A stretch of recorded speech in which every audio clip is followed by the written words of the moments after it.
What does it mean to be a chef? To be a chef means to be head of the kitchen, commanding an army of waiters and cooks under an iron fist. What are you?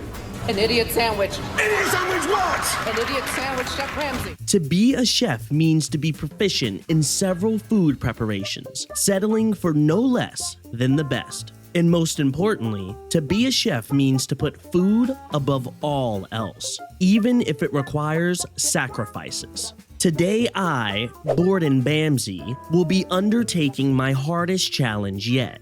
Can I become the greatest chef in all of Kenshi by being the first person to receive a Michelin Star review on my wonderful Kenshi cuisine? In order to receive our Michelin Star review, we will first need to start up our very own restaurant. To start up a restaurant, I'm going to need around $20,000. Unlike many others in the harsh world of Kenshi, Borden Bamsey seeks to achieve culinary fame by becoming a completely self-made man. This means in order to become the greatest chef of all time, he will do so without killing, stealing, and of course, absolutely no handouts. So the first thing I started doing is breaking into the homes of my neighbors. Now, for many people, breaking and entering is a gateway drug to stealing and looting. But many people are unaware that there is something much more profitable than stealing the belongings of others: using their kitchen appliances. Because I'm dirt poor, I don't even have a roof over my head, let alone a stove.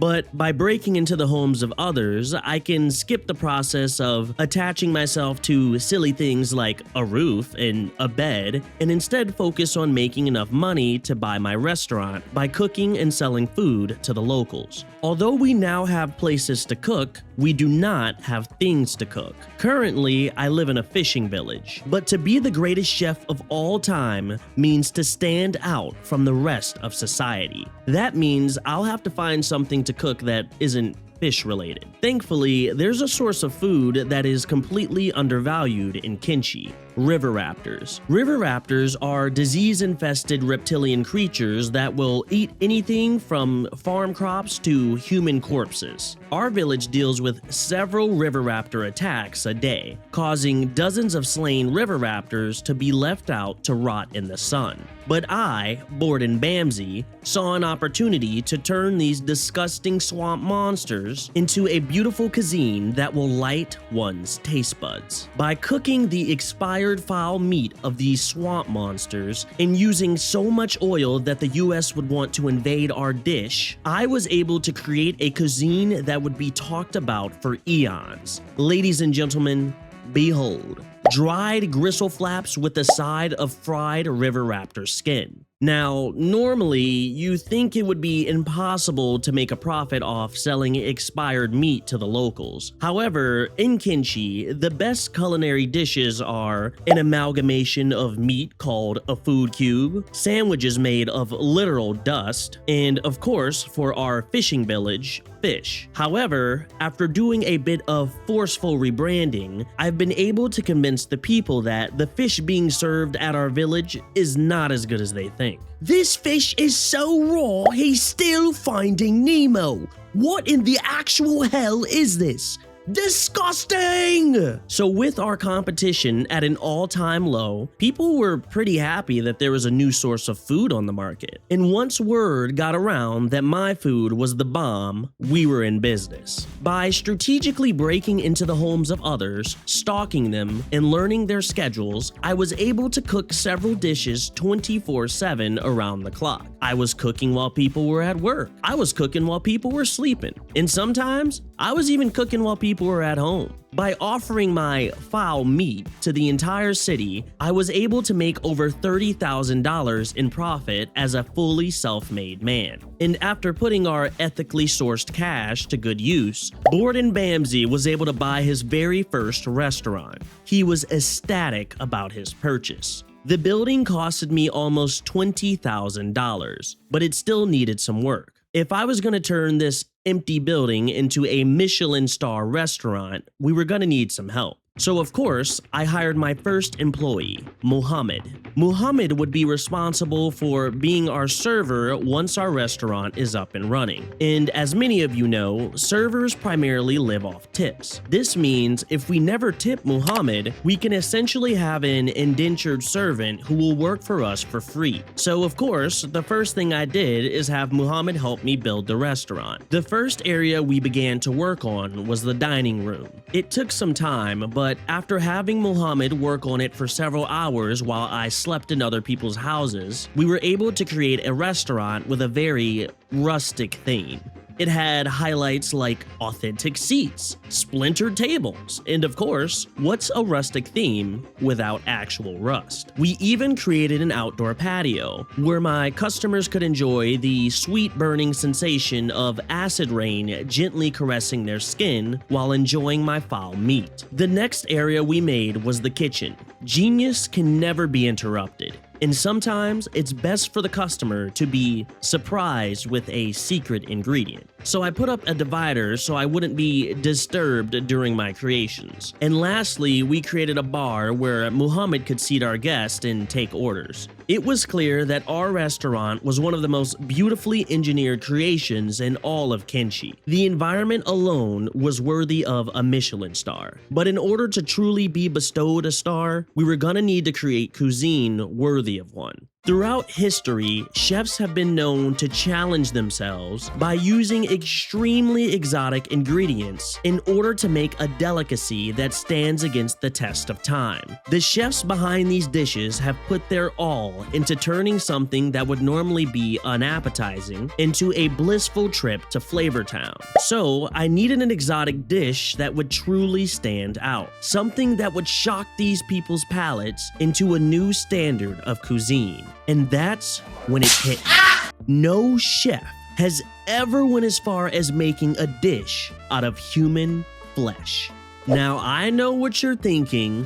If I just started eating everybody, then I would have nobody to serve my food to. However, eating people who eat people is a form of poetic justice that will elevate my cuisine from a taboo vice to an exotic dish that will change the human palate forever. There's just one problem. That whole no killing rule we made earlier. And of course, I plan to stay true to my word. Today, I will not be responsible for a single death.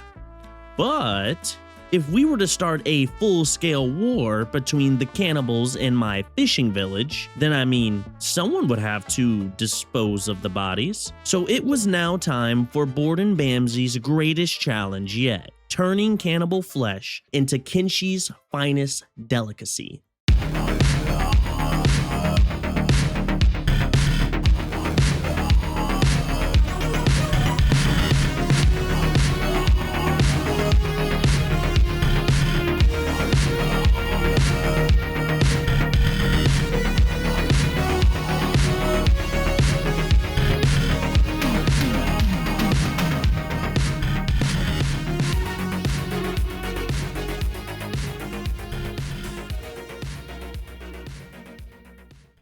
To make food is to alter life with your very hands. Do you know who is responsible for altering the life of others? Gods. I, Borden Bamsey, have taken this boring, lifeless husk and turned it into a form of art that allows you to absorb someone's very being into your own.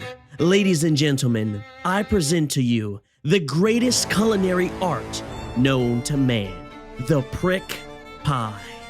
As I mentioned earlier, to be a chef means to be proficient in several food preparations. So of course, I didn't stop there. I have prepared several lovely dishes for our grand opening tomorrow, including bastard bread, blood soup, and of course, one of my favorites, jerk jerky. If these exotic dishes didn't deserve a Michelin star, I clearly don't know what does. It was finally the time of our grand opening. We put out a sign to let the entire city know that Borden Bamsey's restaurant was now open for business. Several people lined up outside who couldn't wait to try my new culinary cuisine. Amongst those people was one of the most important food critics in all of history, Bibieri. It is rumored that Bibieri is single-handedly responsible for the food standards we have today. Without his judgment, no one would ever know what to eat. If we could get a Michelin star review from Bibieri, there is no one who could dare doubt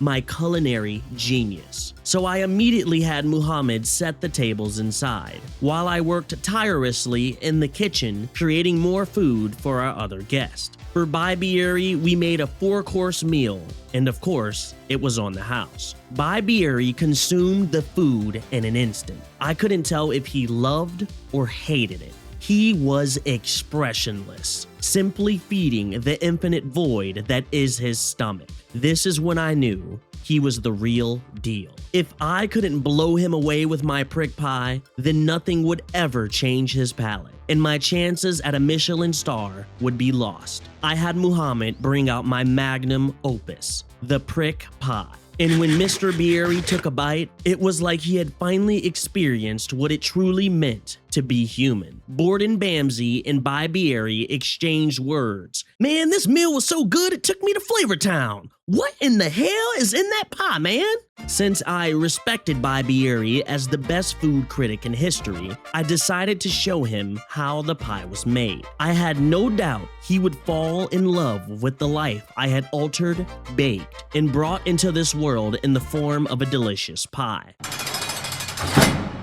Well guys, apparently Bibieri wasn't very happy to find out that he was consuming human flesh. And after showing it to him, he reported me to the police where they threw me in jail. Believe it or not, they didn't actually get me on cannibalism. Apparently in Kenshi, that's legal. However, what's not legal is the thousands of dollars worth of wage theft we committed for never paying our server. I guess I have failed as a chef, and maybe cannibalizing people was going too far. But just when Borden Bamsey almost learned a valuable lesson, an army of cannibals marched towards the village. They demanded one thing: meat. They had heard about Borden's famous dish and wanted to try it for themselves. When the city didn't respond to their commands for meat, they began killing all of those who stood between them and their delectable meat. They kidnapped Bibieri and Borden Bamsey and took him to his restaurant. At the table stood one of the most powerful cannibals in all of the lands,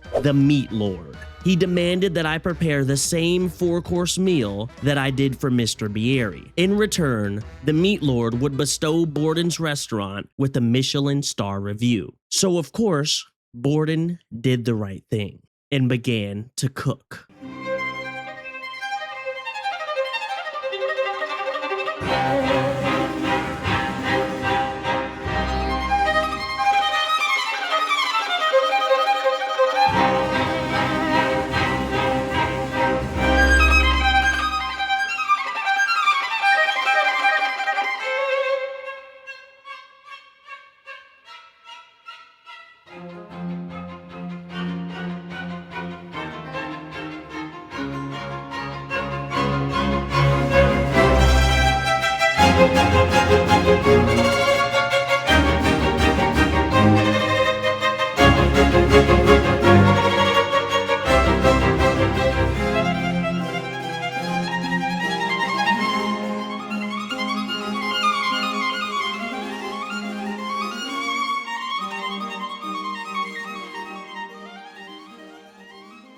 And just like that, Borden Bamsey has become the greatest chef in all of Kenshi. He owns a Michelin star restaurant and is a completely self-made man. He did not kill, steal, or accept handouts from anyone. So with that, I think we can call this challenge complete. If you enjoyed the video, make sure to drop a like. And if you're interested in more content like this, check out my video where I beat Kenshi as a completely peaceful farmer who does absolutely nothing out of the ordinary but farm. With that being said, I love you guys and I'll see you in the next one. This lamb is so undercooked it's following Mary to school.